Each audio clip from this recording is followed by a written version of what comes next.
Good evening, people. Good evening, TGIF. Thank God it's Friday and it's going to be a jam-packed week for Manchester United. Finally, we're getting a game of football or two. Of course, we're going to talk about the FA Cup Fulham.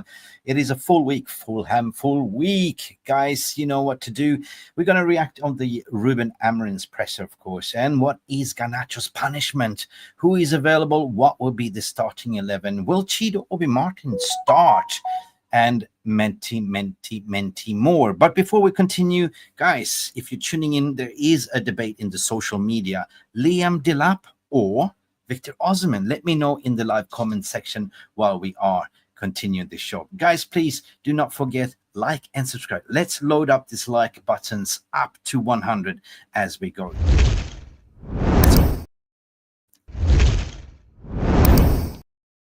Let's go. Don't be lazy. Like. Let's go. And Garnacho! Has the Premier League ever been more challenging? Will you be in the dugout at Old Trafford on Sunday? I will be here. Definitely. Okay, let's go. Hey, top of the day evening, people. How are you doing? I hope you all got payday. Payday, that means that people getting paid. They are spending their salaries, getting jolly giddy, forgetting about everything that's been going on this season with Manchester United. But guess what? This community never shies away to go live when we have something to talk about. And of course, we're here to talk about Ruben Amorim's press conference. Guys, this is a little bit of a Friday chill. So hello to every one of you. Let me just remind you the good things that happened this weekend. Let me just bring this to the stage. Let me bring this to the stage. I love this. I love this. Oh yeah. Bring it on. Ugarte, what a dog. What a dog. Oh yeah. And Mazarawi, go for it. Mazarawi with the lip. Push him over. Boom. Stand over him. Absolutely lovely, people. Yes, that's a fight like a dog. That was the clip of the weekend that we have, as Manchester United fans, discussed over and over again in group chats on social media. Was this the old Manchester United fight mantra that we haven't seen in this team for a very long time? This brings me back to the Roy Keane days. And by the way, Roy Keane has spoken and criticizing Ruben and Bruno Fernandes. But that second half, that moment, that was such a beautiful thing to see. What a vulgar display of power. How you doing? Top as always, what you saying, yeah. Top as always. Jordan Wells from Sweden. It is Friday after all. Whatever you're drinking, cheers, pin back your ears, get ready for a cracking show what we have today. And if you know anyone else that is out there that is doing nothing, tell them to come and join the stream. If you're looking at X, I don't know, I'm not talking about your ex-girlfriend, looking at Twitter X, just dump her and come into YouTube. Give us a like, please. Having a good Friday. Yes, me too. And Ugarte is a beast. And of course, you know what? Snoop Doggy Dog. That's my new nickname for Doggo that took that red card. Was it a straight red? I don't think so. I spoke to Keith Hackett, and he said, nah, that should have been a yellow because the condition was slippery. He went for the ball. The studs was not high, and he clipped him. And the fact that it took them so long for the VAR to review. But anyway, it is what it is. Dog is gone. He's not going to be participating on Sunday. And I think it's a 3-match ban at the end of the day. Delap got bullied. Yes, he did. Alien Tenor, nah, this team will fold up against Fulham. Wow. Hold your horses. It is cup competition, you know. You never know what's going to get. It's Fulham. Of course, I'm nervous. But you know what? Ugarte is the tank. Does Ugarte remind you of sort of a prime young Roy Keane? Yeah, I don't know, man. I don't know. But Delap or Osimhen in the transfer window, that is the talk of the town on the social media. I don't know, man. Delap, 40 million? For one guy that is an unproven entity, that's done one good season. I don't know. Osimhen, 33 million. I go for Osimhen. I want to hear from you guys. Ugarte is the tank. Anyway, let's continue react to the Ruben Amorim presser, shall we? Add to the stage, Mick. Let's go, Ruben. Let's hear what he has to say about the match news. No, I think no one different is back. They are still trying to recover to help us in the next games. It's really important for us, but nowadays everything is important. Like the last win, just the feeling of win. The way we work in the next stage is completely different. So we want to go to the next stage, and we want to have two wins in a row, especially at home, and we need that feeling. We spoke briefly the other night about Alejandro Garnacho. I just wanted to clear up the situation there.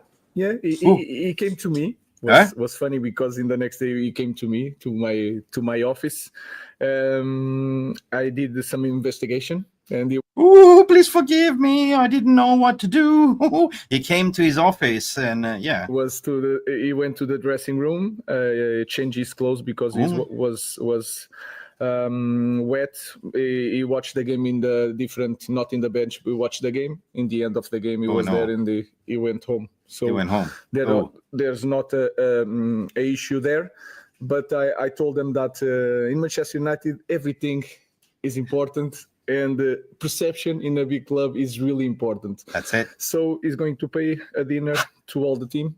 He's going to pay a dinner for the whole team. That's it. That's it. In the era of Sir Jim Ratcliffe cutting down, the canteen and everything, Garnacho's punishment is to feed the whole team. Brilliant. I love it. And Elliot Tenor, you're a five-star chef. You would enjoy that as well. Roy Keane yesterday was particularly forceful about Bruno Fernandes in the way that he tends to be. What is your assessment of Bruno's as your captain and the impact he's having on your team at the moment? Again, the Bruno agenda. Again, the media, the Bruno agenda. What is Bruno? Bruno has been Captain Marvelous ever since he walked in that January window. I don't understand this Bruno agenda. Without Bruno, there's no party. I don't know. Yeah, I heard about that. I have a different opinion. Bruno is really important for us in the club, special for me. He's playing well in the difficult context. He wants always the responsibility.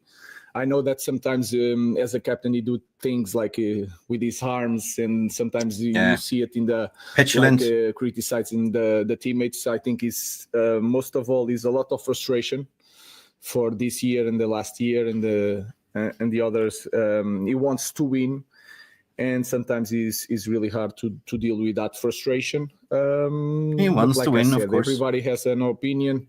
Roy Keane has big standards from him in his time, and it's normal to have an opinion. Roy Keane has an opinion.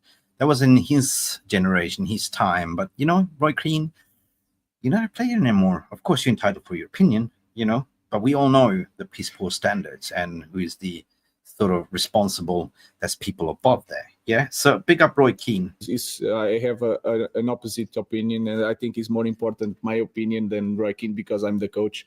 Exactly, my opinion, I'm the coach. So basically, my word counts, not yours or any pundit out there. You know. And I think he's doing things quite well. Good stuff. Good answer. I like that.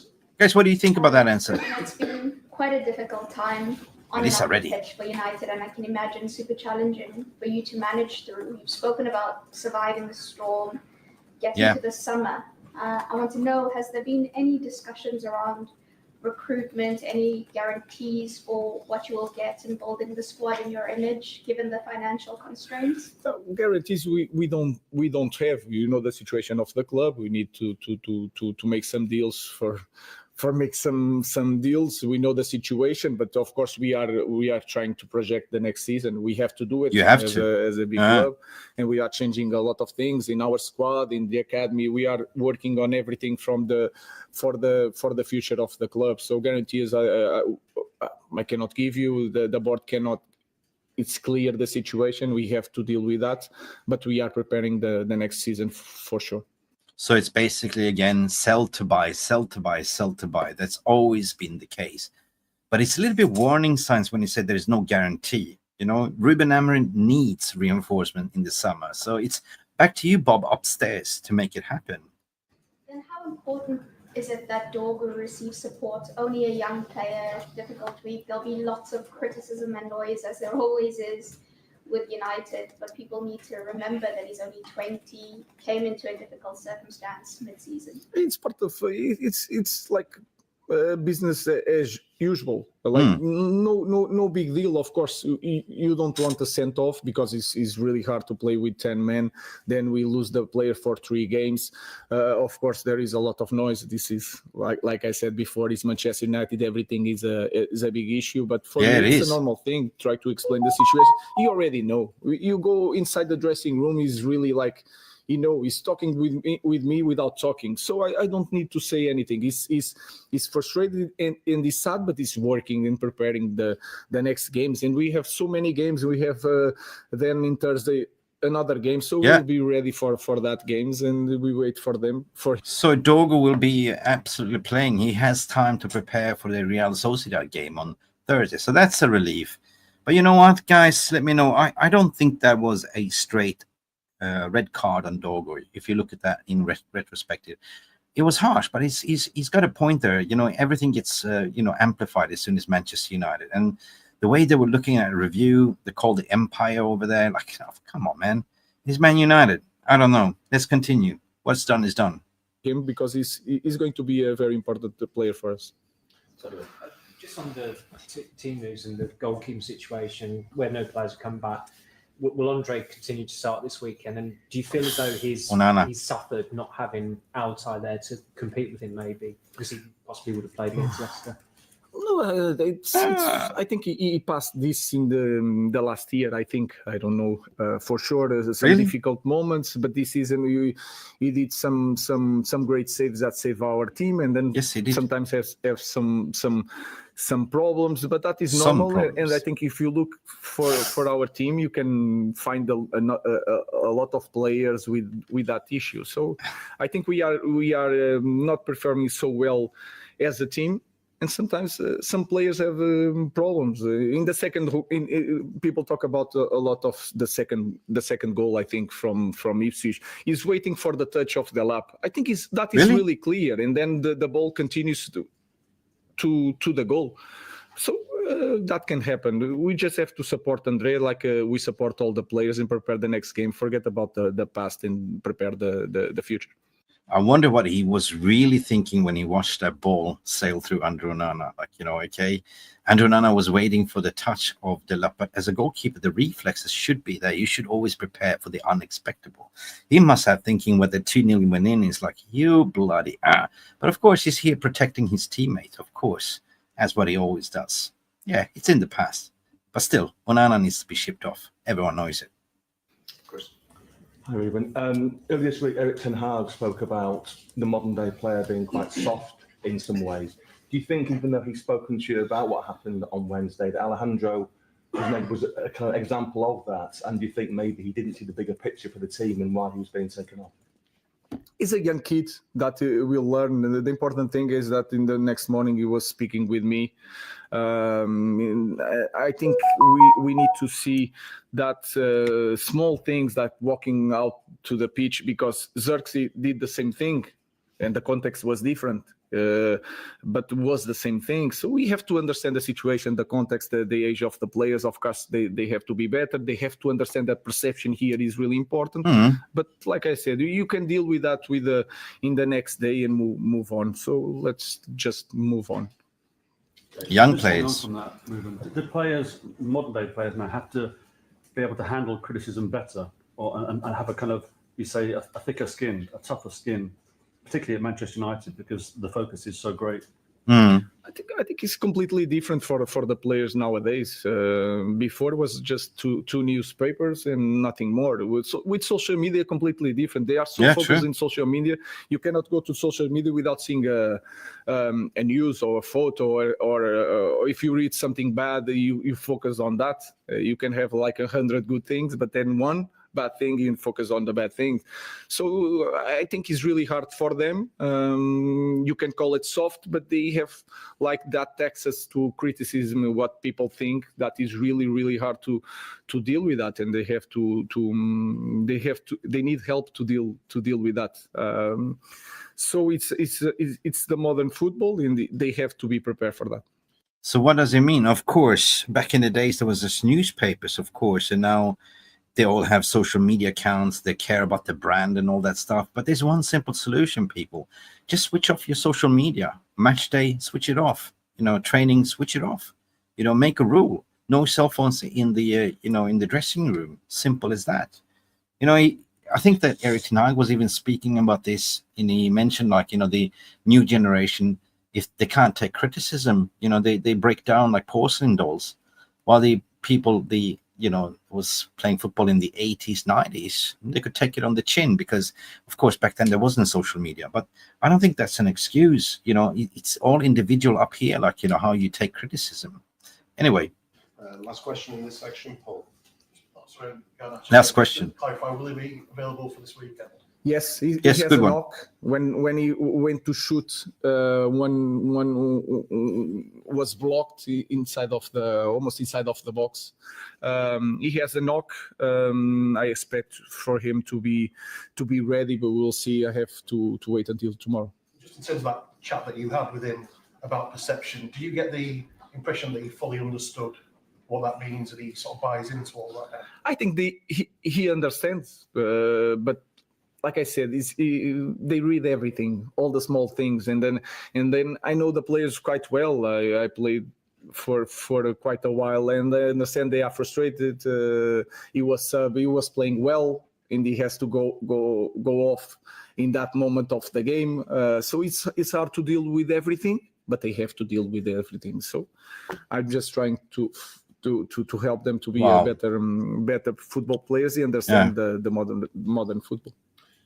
That's just so, guys. At the end of the day, that was a press conference full of media looking for different angles about Garnacho and the way he kind of walked out from the pitch, and they created a meal out of it.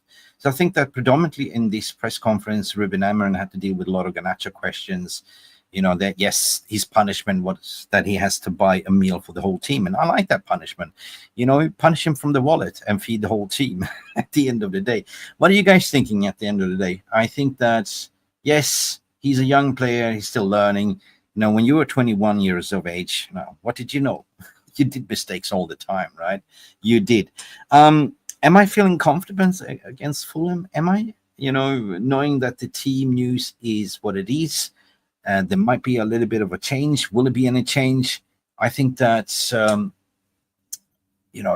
Chido B. Martin might give a start, barring that Højlund has been in a very dire form. Potentially Chido will be a start because he's not part of the Arsenal versus Man United FA Cup Youth Final quarterfinal that is going on at the moment. My understanding is that Man United is up 1-0, and the last thing I saw on socials, it was Jack Fletcher that's curled in a beautiful curler in the right-hand corner. But in terms of team news, it looks like it's going to be unchanged. I see potentially the same lineup as what we did over the weekend. I mean, in starting lineup, I think that, Harry Maguire would definitely start again. Lenny Euro to the left, Mazraoui to the right if he's fit. And then based on that Dogo got the sort of red card send-off, I think we will see Diego Dalot on the left wing back, and who we'll see on the right wing back, I don't really know. That's the problem, right? Who are playing on the right wing back? Might it be academy player? But this is a perfect opportunity also to sort of introduce some academy players. In the midfield, Ugarte has to start all the way together, not with, I don't know, Ugarte, Bruno, same lineup pretty much, like in front. Xerxes needs to play as one of number 10s. Garnacho is one of number 10s. It's going to be interesting. It's going to be Garnacho on top, or will it be Ugarte? I don't know. Not Ugarte, but sorry, Chido Obi Martin or Chido Obi. I would like to see Chido Obi to be given a start at the end of the day.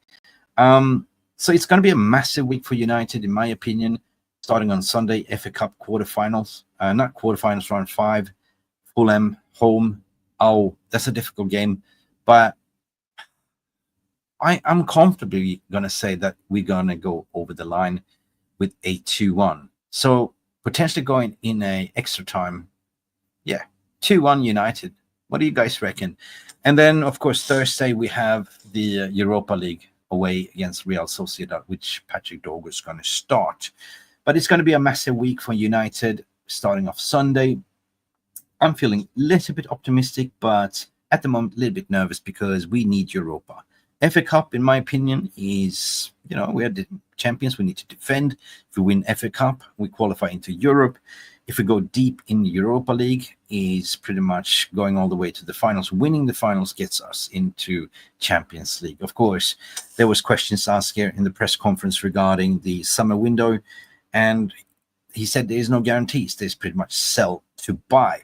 I don't know if I lost the chat here, but anyway, guys, I hope you have a fantastic rest of your weekend.